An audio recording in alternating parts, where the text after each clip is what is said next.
नमस्कार, आप देख रहे हैं जागरण जोश और मैं हूं आपके साथ सिमरन राजपाल।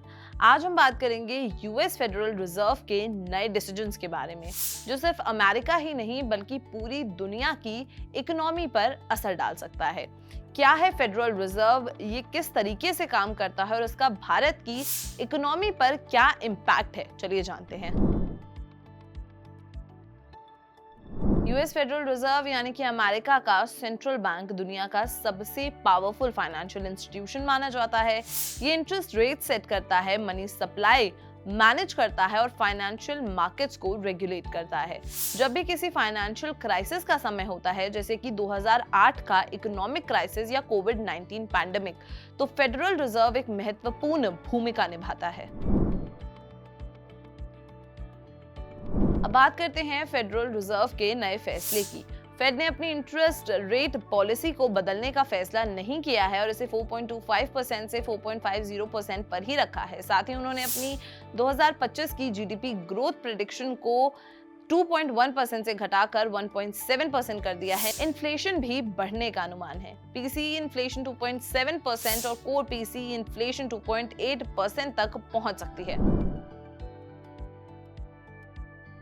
वॉशिंगटन डीसी में बहुत कम लोगों के पास फेडरल रिजर्व चेयर जितनी पावर और आजादी होती है। ये सेंट्रल बैंक के स्पोक्सपर्सन होते हैं, यूएस प्रेसिडेंट और कांग्रेस के साथ नेगोशिएशंस करते हैं और फेडरल रिजर्व बोर्ड और FOMC federal open market committee की मीटिंग्स का एजेंडा कंट्रोल करते हैं। इन्वेस्टर्स और फाइनेंशियल एनालिस्ट उनकी हर बात पर ध्यान देते हैं और उनके इंटरेस्ट रेट पॉलिसी के छोटे से छोटे हिंट भी स्टॉक मार्केट्स तुरंत रिएक्ट करते हैं। फेडरल रिजर्व चेयर को यूएस प्रेसिडेंट अपॉइंट करता है, लेकिन फेड अपना बजट खुद कंट्रोल करता है और ज्यादातर कांग्रेस के डिसीजन से इंडिपेंडेंट होता है। एक बार कंफर्म होने के बाद व्हाइट हाउस भी उन्हें डायरेक्टली कंट्रोल नहीं कर सकता। प्रेसिडेंट के पास भी उन्हें हटाने का कोई एक्सेप्टेड तरीका नहीं है और लीगली ये भी क्लियर नहीं है कि वो ऐसा कर भी सकते हैं या नहीं। अब सवाल उठता है कि इस अनाउंसमेंट का भारत की इकोनॉमी और स्टॉक मार्केट पर क्या प्रभाव पड़ेगा। जब अमेरिका में इंटरेस्ट रेट्स कम होते हैं तो फॉरेन इन्वेस्टर्स इमर्जिंग मार्केट्स जैसे कि भारत की तरफ ज्यादा ध्यान देते हैं। इस वजह से हमने ये देखा है कि पिछले कुछ दिनों में इंडियन स्टॉक मार्केट ऊपर गया है। रूटर्स की रिपोर्ट के मुताबिक निफ्टी इंडेक्स तेज ओपनिंग दे सकता है। बार्गेन हंटिंग और लोअर यूएस इंटरेस्ट रेट्स की वजह से इन्वेस्टर्स भारत की तरफ वापस आ सकते हैं।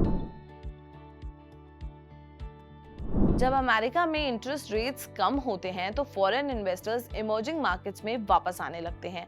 पर अक्टूबर 2024 से मार्च 2025 तक एफपीआईज ने भारत से लगभग $28 बिलियन की सेलिंग की है, लेकिन नए फोरकास्ट के बाद मार्केट में एक बुलिश ट्रेंड दिख रहा है। आज के कुछ स्टॉक हाइलाइट्स भी साथ ही साथ हम देख लेते हैं। इंडिगो अपने नए इंटरनेशनल एक्सपेंशन प्लान्स की वजह से ऑल टाइम हाई पर पहुंच चुका है।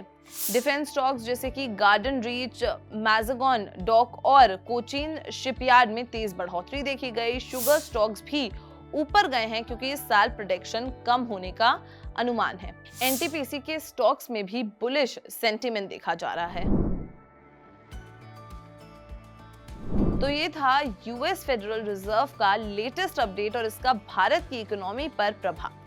आपको क्या लगता है कि ये डिसीजन इंडियन स्टॉक मार्केट्स और इकोनॉमिक ग्रोथ के लिए एक पॉजिटिव साइन था? अपनी राय हमें कमेंट सेक्शन में जरूर बताएं और अगर ये वीडियो पसंद आई हो तो इसे लाइक और शेयर करना ना भूलें और साथ ही हमारे चैनल जागरण जोश को भी जरूर सब्सक्राइब करें। मिलते हैं अगली वीडियो में। नमस्कार।